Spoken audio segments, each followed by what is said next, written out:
Greetings, Stars fans, and welcome to the Two Brothers Mic'd Up show. If you didn't know, we sit down, we'll have a game of NHL going on in the background for you to watch as we give our discussions and our thoughts for you right here on the internet on the recent Dallas Stars game. Dallas Stars played in Game 66 against the Devils. I wonder if that was planned out. Who knows? As each video begins, we always go back to the last video because we give out predictions for what we think the scores will be, so always stick around till the end. Quinn, you liked a score of 2-1 for Dallas and a score of 5-3 for the Devils. And I liked a score of 3-0 for the Stars and a score of 4-2 for the Devils. So, the Stars ultimately come out on top with a score of 4-2. We have Nichushkin scoring. We have Adam Henrique for the Devils, Jason Spezza, Colton Sevier, Devontae Smith-Pelly of formerly the Anaheim Ducks, as we might know him, and Vernon Fiddler scores in a empty net short-handed goal. So, to start off the discussion, we had a lot of lineup changes, especially on the back end. And we see Ritchie's debut of the season. Talk about how you thought the shakeup of the defense. When you heard the defense was going to be shaken up, how'd you feel about it? And towards like the beginning of the game, how'd you see it playing out? I liked it. Like we've been saying for a while now, I think this is a change that needed to come. I would have liked it to come sooner, but I feel it worked pretty well for however long it did last. But we lost Klingberg, maybe 5 to 10 minutes into the first period, and then after that, everybody's playing with everybody. I definitely liked seeing Russell on the first line with Klingberg. I think that'll start giving more of an advantage to the Stars because you'll have your offensive defenseman with Klingberg, and you'll have a more defensive-minded, but yet can still go in and shoot the puck and Russell. And then you have the pair of Goligoski and Nemeth. Nemeth, defensive stay-behind defenseman, and Goligoski can go in and shoot. I think it just adds a little more security to this lineup. Yeah, I like you. I would have liked to have seen this shakeup really happen maybe like a week or two ago, because it just seemed like everything defensively just was not working. The pairings looked like they were not on the same level anymore. A lot of the chemistry was out of the door.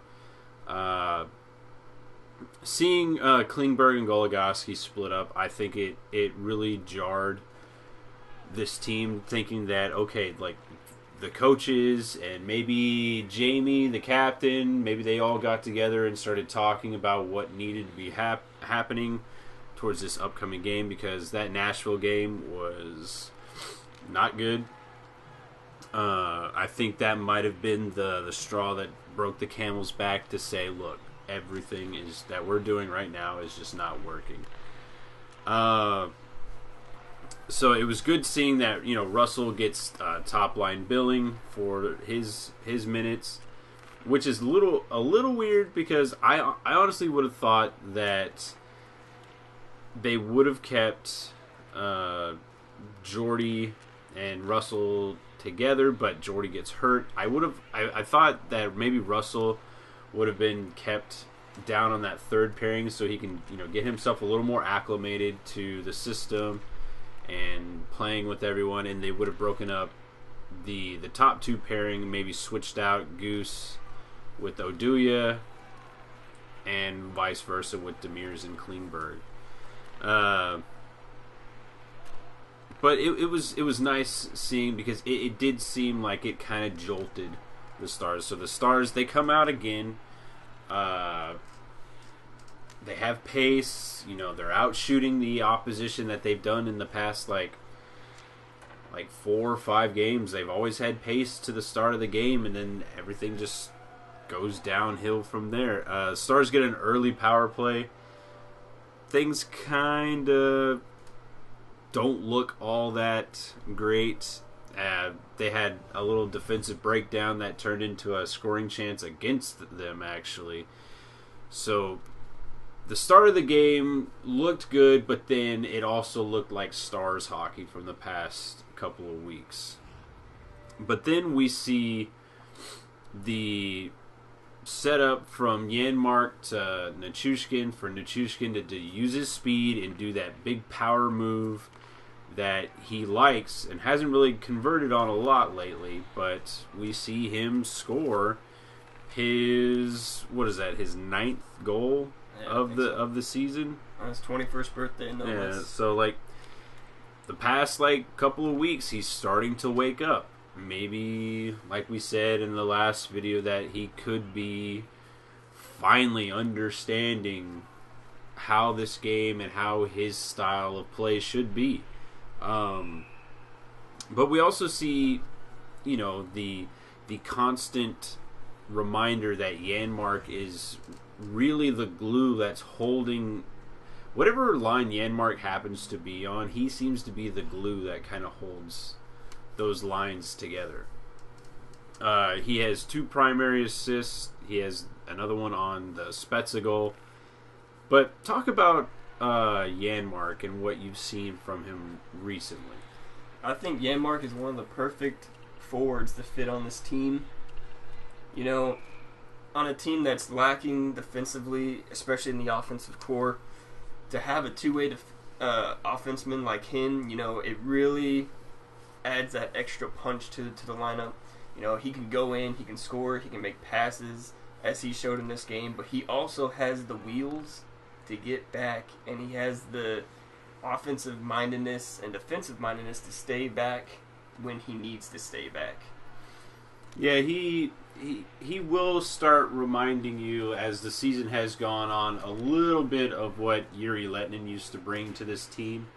Yuri was that top-notch, multiple Selke winner that you could ask from a forward. He embodied everything that you wanted out of a forward. He could score. He had a scoring talent, but he also had a knack for the defensive zone and was able to help keep pucks out of the net with just his overall presence. I think a lot of people would say when they played with Yuri, it kind of made them pay attention to their own zone more than just going on the offensive zone. And I think Janmark is really starting to understand, that's his role, and I think he's really started to cater his role on the team towards that. We leave the first period with going up 1-0, but then within 5 minutes of the game, we see the first line out there, and they get scored on again. I think they highlight it, and this was actually something that I had written down that I wanted to bring to this video, but it always seems like the Razor's always a step ahead of me and is always bringing stuff up before I bring it up. And that, Jamie Benn and Tyler Seguin are like a combined minus 31 in the past couple of weeks, maybe since February 2nd. And then they go out there and they get scored on again. I mean, that's the most concerning thing, is that Jamie Benn finishes with a -1 and Tyler Seguin finishes with a -1. So when you go down the score sheet the past couple of weeks, you're not seeing them on the score sheet. But you are seeing Jason Spezza. Jason Spezza has been the top forward of the Dallas Stars. He has been the scoring touch that has tried to keep this team in games. So you have a Henrique goal. Did you see anything that really broke down on that goal? It's just the same thing that happens with the Stars. They weren't playing composed. They were just trying to shoot the puck out of the zone, and doing little tippy-tap passes along the boards, and, they just can't get it out. And when you can't get the puck out of your own zone, you get caught running around out of position. The other team capitalizes on that. Yeah, I think the Goligoski chance to get it clear, it's been like a theme in the past couple of games because you saw with like Alexiak on one, and then the defense is just not using all their muscle. Like you saw Demir's on the overtime chance just tries to flutter it away from like. This defense has to realize that they're in the NHL and they have to put everything they can on every chance. But things that you might not have noticed was that, I wasn't too sure on what Tyler Seguin was doing with that little curl back move going back into his zone instead of looking up the ice and maybe icing it or trying a little dump speed. But he tries to curl back into the zone, and on that curl, he loses the handle on it.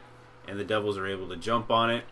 Goes around the net. Goligoski can't really get the clear, and then everything just starts falling apart right then and there. Massive whiff by Goligoski when he tried to clear. Yeah, and then you know what? With that goal, the Stars had they had the momentum. They were high on their hopes going into the second period, and through that intermission, you see a quick goal by New Jersey. I mean, did you think that, okay, well, here it is again? Yeah, I think that's what a lot of people think. Like we play so good, and then we get one bad thing that happens to us, and then it seems like the Stars just break down. But that wasn't the case this time. Yeah, past couple of weeks, the opposition gets one bad goal or one good goal for them, and then it just completely flounders the Stars' offense and defense, and they start getting flustered a lot. But it's not really the case. The Stars bow up, and again, it's Janmark with the heads-up play to Jason Spezza. Spezza keeps his stick on the ice where it should be, because if your stick's not on the ice, you're not going to score 95% of the time.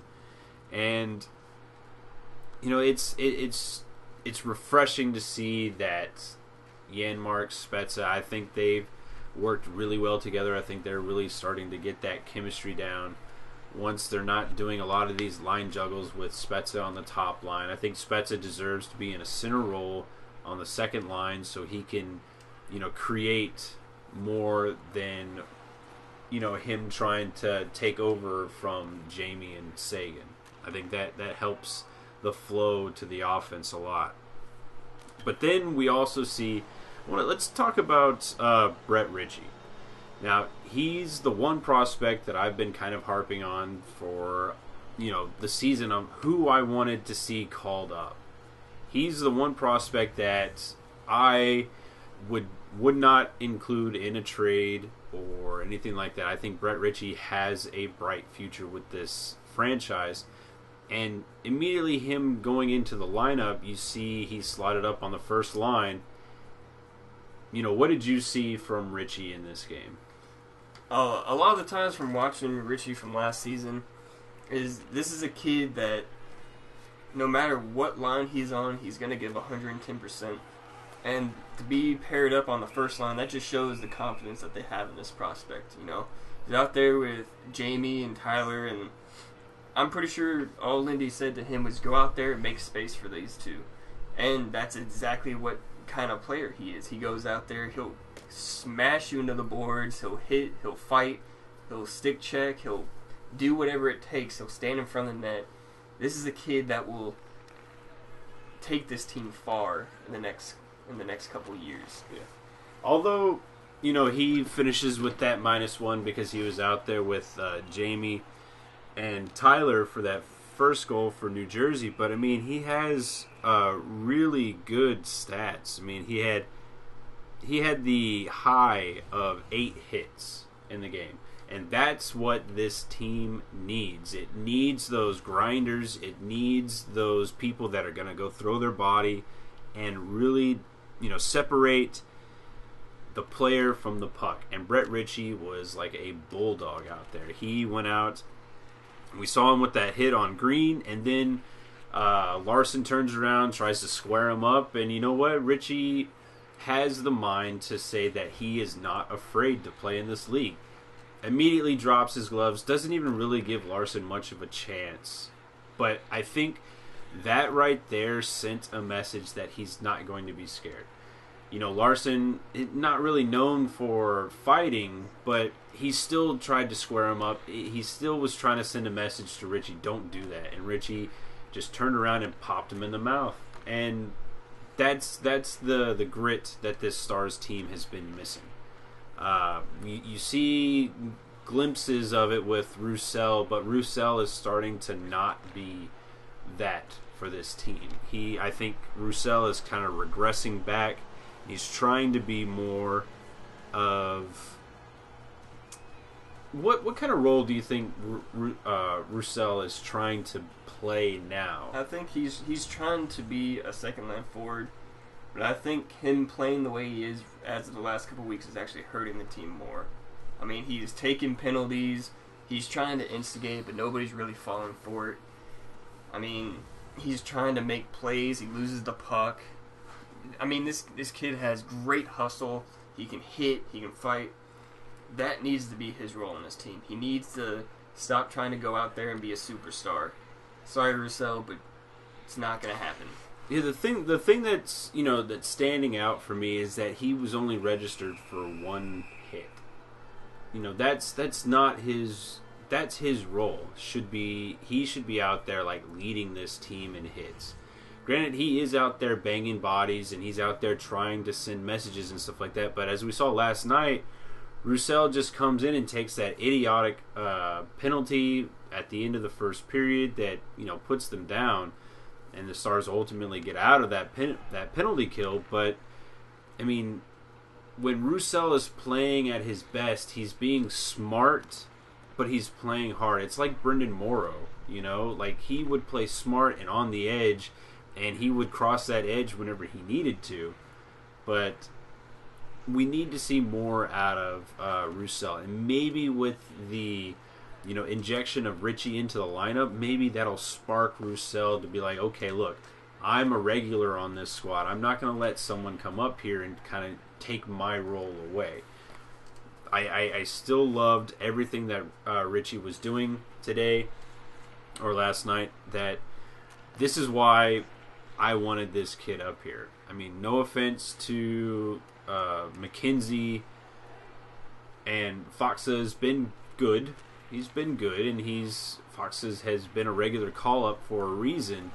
But I think Ritchie is exactly what this team needs at this time. I'm going to be... As much as I like Foxa on the team, I'd much rather him go down and we keep Ritchie up. Yeah. Like, Ritchie right now...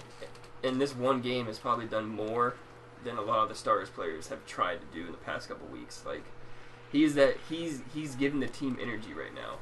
And I really think that they should keep him up for the playoffs, because when you want grindy playoff hockey, that kid's going to be the one that gives it to you. Yeah. I completely agree that it would be wise to let him stay up. Because I think Ritchie is ready for the next role. Because I think whenever the older guys like the Fiddlers and Mowens, leave the team in the summer, Ritchie's going to get implemented right into the lineup, and I don't think Ritchie's going to look back at all. I mean, hell, you think about it. If he hadn't gotten injured in the offseason, I think he would be on the team already. I think if Ritchie hadn't gotten hurt, I think. It'd be Janmark, the one that was being called up a lot. I think Ritchie would have found himself as a permanent role with the squad. Klingberg goes down. That's a right-handed shot. I know you had thoughts that Lindell, or who do you think is going to be? I would want Johns to come up. Okay, because so. That was Dad that was saying that. Yeah. I think Johns might be getting the call up because he is a right-handed shot. I am so excited to see what that kid brings if he does get the call up. But I think Alexiak, gets slotted in for the next couple of games. So, there's that to look forward to. But talk about Russell and what you saw in his first home game for the Stars. I mean, I think this is one guy that he got traded. He probably might not have wanted to be traded, but this is a guy that's come into the lineup, and I mean, just from him alone, I already feel safer on the blue line. Like this guy, he's a smart defenseman. He has grit in his game, and I feel he'll be more of a defensive presence. But as you see in this game, like, he won't hesitate to shoot the puck on net, and that's something that I think this defensive core needs. I think we do take our shots, but I think we pass too much. And you've been seeing the Stars leaning more towards just shooting the puck on net from the defensive core, and I think that's something this team needs to stick with. Yeah, the thing that I loved about Russell is that he just shoots. He was tied with Sagan for the most shots on net. So he takes his time, but he's also quick to know that you need shots on net to get to score a goal. And a couple of those chances looked like he might have popped one. I think the way that he was playing today, I think it's only a matter of time, maybe within the next game or two, that I think that he's going to get his first as a Dallas Star. And I know we harp on this guy a lot, and there are reasons for it because he proved it on the first New Jersey goal, but Goligoski, the way he held up at the blue line, he showed patience and then whips a shot on net for Colton Sevier to pop his goal. I think whenever the defense, and especially if Goligoski is playing like that, it shows that the Stars had confidence in this game. And it's always refreshing to see, because right now this team is being held together from goals from Nichushkin and Sevier. At the beginning of the season, if we had said towards the last part of the season that this team is only going to get really goals from Nichushkin and Sevier within like a week or something like that, I think we'd probably say we're crazy. Maybe not the Nichushkin part, but it's nice that they are starting to get that touch, because they're going to need that confidence going into the playoffs. This team, the lifeblood is the offense. And to see that everyone is starting to chip in where they can is a positive.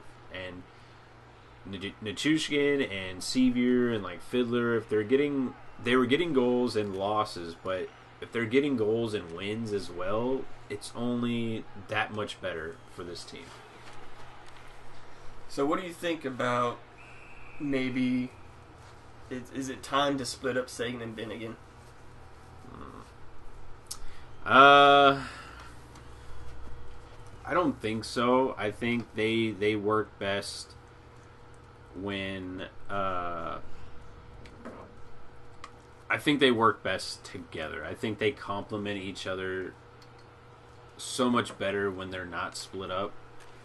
Even though it's not really working, and but whenever you're not getting those two together, I mean, it'll spread out the offense a little bit, but Jamie and Tyler feed off each other so much, and it's such a thing to marvel at. It's hard to see them not playing together, because whenever they're not playing together, you can see that the chemistry is kind of off whenever they're not playing with each other. Yeah. I agree to some extent, but I do feel maybe in the next game that even if it's just for a period, I think they should just swap the centers, put Specs on the top line and put Sagan on the bottom line. Because, I mean, that way you still get the continuity with Ritchie and Ben, and then you get the scoring touch that Spezza has right now. And maybe with Janmark playing as hot as he is, he can help Sagan light the lamp. Val, he's scoring now. I feel like something like that, even if it's just for a period, might say, hey, Ben, Sagan, you need to get your shit together, But, if it starts working, why not stick with it for a little bit? Yeah, if it works, I say, stick with it.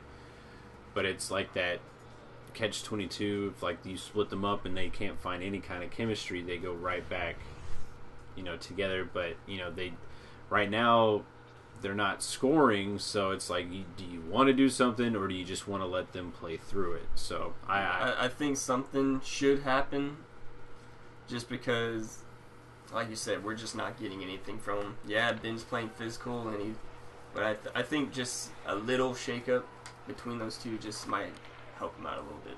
Yeah, and another guy that, I don't think a lot of people are talking about, but it's Cody Eakin. Like, that guy is snake bit in the worst possible way, because he had that chance in the third on Kincaid. He has just, I think you could have driven a truck through how wide Kincaid was leaving that 5-hole, and Eakin just pounds it right into the Jersey Devil emblem on his chest. So we need to have some kind of shakeup with him. I wouldn't be opposed to maybe scratching Eakin for a game and maybe having someone else slide into his position. Especially have Foxa move to the center and put that, or like in. when Eves comes back into the lineup, maybe you sit instead of like scratching Ritchie or Foxa, you scratch Eakin to say, hey, maybe you need a day to refocus and find your game. I would not be opposed to that, because as of right now, Eakin's not really bringing too much to the table. But, like, he's had one goal in the past month and a half, and it was that shorthanded. Yeah, it was a great goal. That was a hell of a goal, but he just seems to be hurting in the worst way possible for offense. The Smith-Pelly goal, what did you see on that one? No defense. Yeah, you clearly see, like, I don't remember if it was Russell out there. It was Russell in front of the net with Goligoski. Yeah. And you see Russell in front of the net with Smith-Pelly. They get that one chance, and then it goes to the boards. And, Russell does what he's supposed to. He goes to the guy that the puck's going to, because his partner is supposed to take his spot. But you see Goligoski just gliding, trying to get to Smith-Pelly, and it's a bang, bang, bang in the net. You had Goligoski covering a center, or not a center. I think it was the center. He was covering the center that started, peeling out towards the blue line, and Goligoski, instead of letting Spezza stay with him, because in that time, I think he should have yelled out to Spezza, cover him. I'm dropping back to cover the guy that's all alone. It would have been nice to have seen some kind of communication out there between Spezza and Goligoski. But that was the biggest lapse in defense that I saw. So, Kari can't cut off the pass, but Russell can't cut off the pass. There's a lot of things that kind of went wrong on that play, and it was just like a minor lapse that overall it was a really good game. It's the first good game that we had seen in a long time. Fiddler gets a empty-netted shorthanded goal from a just terrible penalty call. Another weak stick on the hands. Player stumbles for some reason that the ref called against us. It was another one of those calls that really could have screwed us. It really could have screwed us in that last 30 seconds. But Fiddler gets his 100th career goal. And I think that was his 801st game, and he has 100 goals. So, you can now say he scored 100 goals in the NHL. I would have thought it would have come a little sooner, right. But I honestly thought he had. I thought that was going to be his 200th goal instead of his 100th goal. But it was nice seeing him score. He now leads over Nichushkin and Sevier. You know, he has 10 goals. He's a double-digit scorer on the season, so that was nice. But the man of the match, who did you have for that? Like the player of the game? Yeah. I would definitely give it to Ritchie. Ritchie's my player of the game. The kid just played his heart out, you know. It was like it was his first NHL game, wanting to go out and make an impression, and, I mean, he sure made an impression on the Devils captain. Yeah. So, I gave it to Kari. I think Kari played a hell of a game. He needed to come in and establish a win. There was no way that if Kari doesn't have that kind of game, especially on the that Palmieri chance that he had when he was all alone and Kari just stones him right there, that if he scores on that, it's a different game. We desperately needed a good goaltending match, and I think this now says to the coaches that we're gonna ride Kari for a bit. So I liked Kari's game a lot. I like Ritchie. He gets my honorable mention because I really liked his game, but I think without Kari, that game probably goes someplace else. What kind of rating did you give this game? I gave it an A. You know, this is the first time. I mean, it wasn't a full 60-minute game. I'd say it was probably like 53 minutes of a game. But I think this is one of the first times we've actually had more than a 30-minute game. Yeah, close to a full game. So they get an A out of me because of the goaltending. You know, you got goals from your depth. You get good, just great goaltending that I've already mentioned. And just Ritchie's game just helped them. I gave it an A-. I mean, it's an A, but like a couple of those defensive breakdowns, you know, kind of holds you back a little bit. But with Ritchie, I don't think without Ritchie's play the way he did, I think that would have been a B+ game. It would have been a good game. But I think Ritchie really helped, and the goaltending helped a lot. The Stars play against the Ottawa Senators in Game 67. What kind of scores do you have for that one? Sunday game. You know, weekends usually mean a little bit of kryptonite for the Stars of lately. But I think that they ride the momentum in this game. Hopefully Kari gets to start, because I think, just like you said, they need to ride the goaltender right now. I say Dallas comes on top. I think it'll be 4-2, the same score. And if Ottawa comes on top, I think it'll be, we'll say 3-2. Yeah. If the lines kind of stay the same, and we get the same amount of energy, and we get the same kind of goaltending, I think the game only improves. I like a score of